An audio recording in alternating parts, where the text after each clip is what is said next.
नमस्कार दोस्तों, am education में आपका एक बार फिर से स्वागत है। इस बार मैं आपके लिए एक अर्धवार्षिक परीक्षा जो 9 से 12 तक की जो भी अर्धवार्षिक परीक्षाएं लगती हैं और स्थानीय परीक्षाओं की जो है स्थानीय क्लासें हैं उनकी अर्धवार्षिक परीक्षा लगती हैं, उसके लिए प्रत्येक जिले के जो है द्वारा अलग अलग रूप से अलग अलग प्रश्न पत्र जारी करके और फिर अर्धवार्षिक परीक्षा का आयोजन किया जाता था।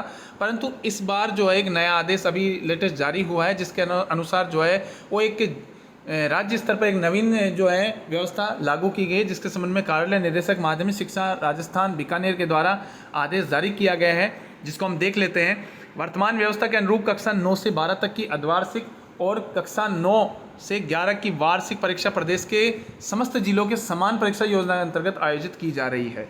देखिए, जिला स्तर पर जो है वो आयोजित की जा रही थी, परंतु वर्तमान परिस्थितियों में मद्देनजर उक्त परीक्षाओं में समरूपता और समान समय सारणी की दृष्टि से पुनः संशोधन और निर्धारण किया जाना है। अतः अग्रांकित नवीन दिशा निर्देश इस कार्यालय के द्वारा जारी पूर्व परिपत्र दिनांक 2/6/2014 के पूरक रूप अतिरिक्त के में जारी किए जाते हैं। समान परीक्षा व्यवस्था के संदर्भ में जारी उक्त नवीनतम दिशा निर्देश जो है प्रश्न पत्र निर्माण मुद्रण, देखिए प्रश्न पत्र निर्माण का जो है वो कैसे किया जाएगा, उसकी छपाई के बारे में और आदि के संबंध में जो है वो शैक्षणिक सत्र 2024-25 में प्रभावी होंगे। अब देखिए, इसके लिए जो है एक नवीन समान जो है परीक्षा व्यवस्था लागू की गई है, जिसमें देखो क्या विभाग के द्वारा क्या दिशा निर्देश दिए गए हैं। राज्य स्तरीय समान परीक्षा समिति का गठन किया जाता है, जिसका प्रारूप इस प्रकार होगा। अब इसका जो अध्यक्ष होगा वो होगा अतिरिक्त निदेशक माध्यमिक शिक्षा राजस्थान बीकानेर। अतिरिक्त जो निदेशक होंगे वो इसके अध्यक्ष होंगे और कोई भी 4 संयुक्त निदेशक होंगे स्कूल शिक्षा राजस्थान निदेशक माध्यमिक शिक्षा राजस्थान बीकानेर द्वारा नामित होंगे और 4 सदस्य होंगे। देखिए, इसको जो है वो निदेशालय नामित करेगा, कोई भी जो 4 जो संयुक्त निदेशक होंगे उनको नामित करेगा, जॉइंट डायरेक्टर जो होंगे वो संभाग के। और तीसरा बिंदु दिया है सहायक निदेशक गुणवत्ता और नवाचार अनुभाग माध्यमिक शिक्षा राजस्थान बीकानेर के सदस्य सचिव होंगे। आगे है कि राज्य स्तरीय समान परीक्षा समिति के क्या कार्य होंगे। उक्त समिति राज्य स्तरीय समान परीक्षा नोडल का चयन करेगी। ठीक है, चयनित नोडल उक्त समिति में सम्मिलित संयुक्त निदेशक स्कूल शिक्षा के अतिरिक्त शेष संभागों में किसी एक संभाग का संयुक्त निदेशक होगा। यह चयन अधिकतम 2 वर्ष के लिए होगा। ध्यान रखिए, इसमें आपको बता दें कि इसमें केवल जो अध्यक्ष वगैरह ये होंगे इनका चयन जो है वो 2 वर्ष के लिए होगा और सम्मिलित संयुक्त निदेशक जो है अधिकारी के कार्यरत होने की स्थिति में ही होगा। तीसरा बिंदु इन्होंने दिया है कि उक्त समिति राज्य स्तरीय समान परीक्षा के लिए प्रति विद्यार्थी शुल्क की दर से निर्धारित करेगी। उक्त शुल्क में जिला स्तर पर प्रश्न पत्र निर्माण के लिए आवश्यक राशि भी सम्मिलित होगी।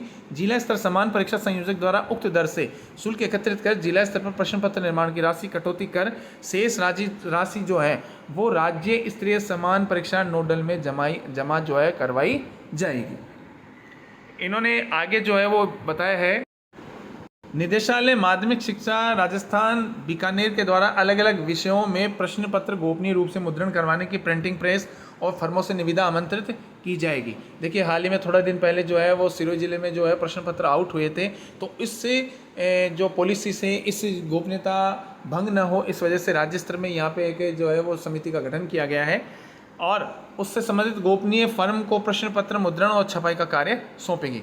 अब राज्य स्तरीय समिति समान परीक्षा नोडल द्वारा प्राप्त अलग अलग विषयों के प्रश्न पत्र गोपनीय रूप से मुद्रण छपाई जो है वो होगी। गोपनीय प्रेस जो है बिंदु इसमें दे रखा है कि राज्य स्तरीय समान नोडल परीक्षा जो है के द्वारा प्राप्त अलग अलग विषयों के प्रश्न पत्र जो हैं वो गोपनीय रूप से मुद्रण और गोपनीय प्रेस के उपलब्ध करवाए जाएंगे और प्रश्न पत्रों की प्राप्ति के पश्चात गोपनीय फर्म का भुगतान भी किया जाएगा। अब इसमें देखिए, राज्य स्तरीय समान नोडल परीक्षा के नोडल की जो कार्य हैं वो क्या होंगे।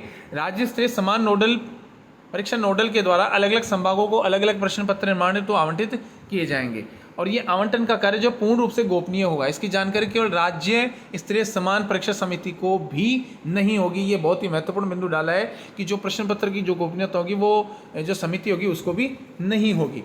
अलग अलग विषयों के प्रश्न पत्र निर्माण और मॉडरेशन का कार्य अलग अलग संभाग और मंडल को दिया जाएगा। अब जैसे मान लीजिए भरतपुर संभाग है तो भरतपुर संभाग का अलवर संभाग को दे दिए और अजमेर संभाग को दे दिया, अजमेर संभाग का जो है वो जयपुर संभाग को दे दिए, तो इस प्रकार जो है वो गोपनीयता भंग इससे नहीं होगी। जब अलग अलग मंडलों द्वारा अलग अलग विषयों के प्रश्न पत्र तैयार हो जाएंगे तो संबंधित राज्य स्तरीय समान परीक्षा नोडल उन प्रश्न पत्रों को गोपनीय रूप से प्राप्त कर लोकर में सुरक्षित रखेगा। और उक्त प्रश्न पत्रों की छपाई के पश्चात गोपनीय फर्म में संबंधित जिलों के समान परीक्षा संयोजक विद्यालयों को सीधे ही प्रश्न पत्र पहुंचा देगी, जो निदेशालय द्वारा दी गई निविदा शर्तों में शामिल रहेगा। इसके पश्चात वर्तमान व्यवस्था के अनुसार ही प्रश्न पत्रों का विवरण जो है विद्यालयों को किया जाएगा। समान परीक्षा व्यवस्था हेतु आवश्यक कार्मिकों की ड्यूटी शाला दर्पण के स्टाफ ड्यूटी मॉनिटरिंग मॉड्यूल के माध्यम से ही लगाई जाएगी। ध्यान रखिए, जब परीक्षा में ड्यूटी लगेगी तो जो शाला दर्पण पर मॉड्यूल में ऑनलाइन जो ड्यूटी का जो ऑप्शन आ रहा है, जो विभाग के द्वारा क्रिएट किया गया है, उसके थ्रू ही जो है वो लगाई जाएगी। किसी भी स्थिति में ऑफलाइन जो है वो आदेश जारी नहीं किए जाएंगे। ठीक है।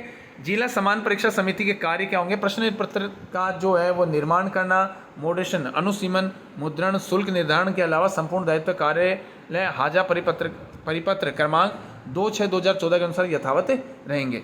समान परीक्षा व्यवस्था हेतु आवश्यक कार्मिकों की ड्यूटी शाला दर्पण के स्टाफ ड्यूटी मॉनिटरिंग मॉड्यूल के माध्यम से ही लगाई जाएगी। ये बहुत ही महत्वपूर्ण है कि ऑनलाइन ही ड्यूटी लगेगी, ऑफलाइन जो है वो किसी भी स्थिति में आदेश स्वीकार नहीं किए जाएंगे।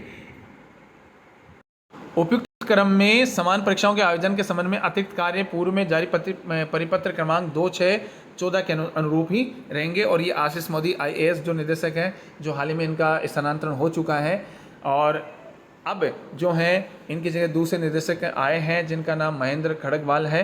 तो मैं उम्मीद करता हूँ कि आपको ये वीडियो बहुत ही अच्छा लगा होगा, बहुत ही पसंद आया होगा। आपको वीडियो अच्छा लगा है तो लाइक कीजिए, कमेंट कीजिए और शेयर कीजिए अपने मित्रों से, और चैनल को सब्सक्राइब कीजिए, बेल आइकन को दबाइए ताकि आने वाला जो भी लेटेस्ट वीडियो है वो आप तक तुरंत पहुंच जाए। वीडियो को अंत तक देखना बिल्कुल भी ना भूलें। तब तक के लिए मुझे इजाज़त दीजिए। जय हिंद, जय भारत।